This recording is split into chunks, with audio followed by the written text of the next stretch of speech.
After Sita was abducted by Ravana, Rama and Lakshmana wandered through the forests searching for her.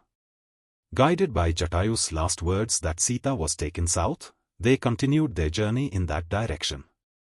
Along the way, they met Kabandha, a demon with long arms who had been cursed.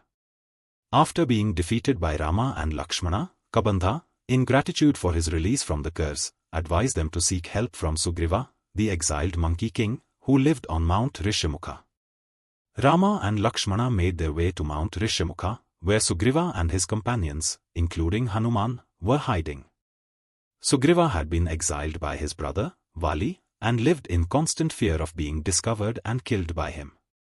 One day, Sugriva saw two unfamiliar figures, Rama and Lakshmana, approaching the mountain. Unsure of their intentions, Sugriva sent Hanuman to find out who they were.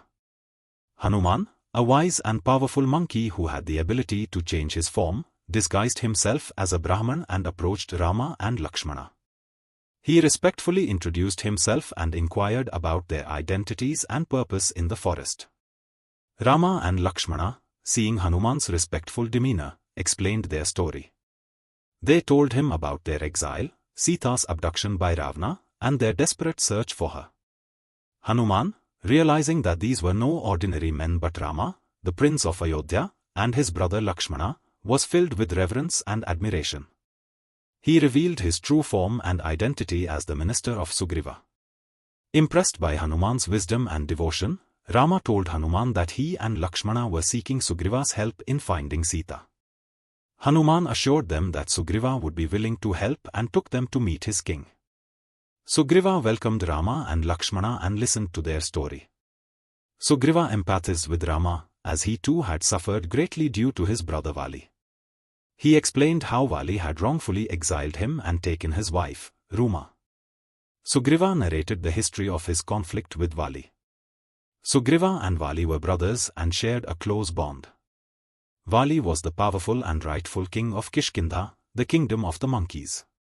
One day, a demon named Mayavi came to the gates of Kishkinda and challenged Vali to a fight.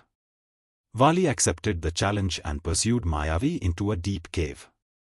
Before entering the cave, Vali ordered Sugriva to wait outside and not to enter, no matter what happened. Sugriva waited outside the cave for many days. After a long time, he heard terrible sounds coming from within the cave and saw blood flowing out of the entrance. Believing that Vali had been killed by the demon, Sugriva, heartbroken, returned to Kishkinda and assumed the throne as king. However, Vali was not dead. He had killed Mayavi inside the cave but had become trapped and spent a long time finding his way out. When Vali finally emerged, he found that Sugriva had taken the throne. Enraged, Vali believed that Sugriva had betrayed him. He accused Sugriva of trying to usurp his kingdom and banished him from Kishkinda. Despite Sugriva's attempts to explain the misunderstanding, Vali refused to listen. He took Sugriva's wife, Ruma, and drove Sugriva into exile. Sugriva was forced to flee and found refuge on Mount Rishyamukha, a place where Vali could not follow due to a curse placed upon him. After hearing Sugriva's story, Rama promised to help him reclaim his throne and restore his honor. In return, Sugriva vowed to help Rama find Sita. The two formed a strong bond of friendship. Sugriva then challenged Vali to a duel. With Rama and Lakshmana hidden nearby, Sugriva went to Kishkinda and called out to Vali, demanding that he fight him for the throne.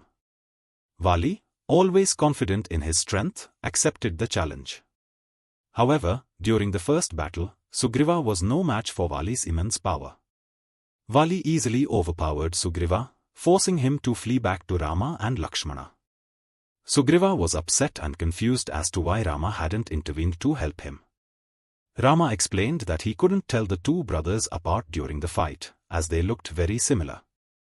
To solve this, Lakshmana suggested that Sugriva wear a garland of flowers during the next fight, so Rama could distinguish him from Vali. With his confidence restored, Sugriva once again challenged Vali to a duel. Vali, unaware of Rama's involvement, eagerly accepted. As the battle began, Vali started to overpower Sugriva once more. However, this time, Rama was watching closely. As Vali was about to strike a finishing blow on Sugriva, Rama stepped in and shot a single arrow from his bow. The arrow struck Vali in the chest, mortally wounding him. Shocked and weakened, Vali collapsed to the ground. Before dying, Vali questioned Rama's actions. He accused Rama of killing him unfairly while he was engaged in combat with his brother. Rama calmly explained that Vali had wronged Sugriva by unjustly exiling him and taking his wife. As a king, Vali had a duty to protect dharma, righteousness, but instead, he had acted out of greed and pride. Rama, bound by his own duty to uphold righteousness, had intervened to restore justice. Vali, realizing the truth in Rama's words, repented for his actions. He expressed regret for mistreating Sugriva and asked Rama to protect his son, Angada, after his death. Vali then made peace with Sugriva before passing away. With Vali's death, Sugriva was reinstated as the king of Kishkinda.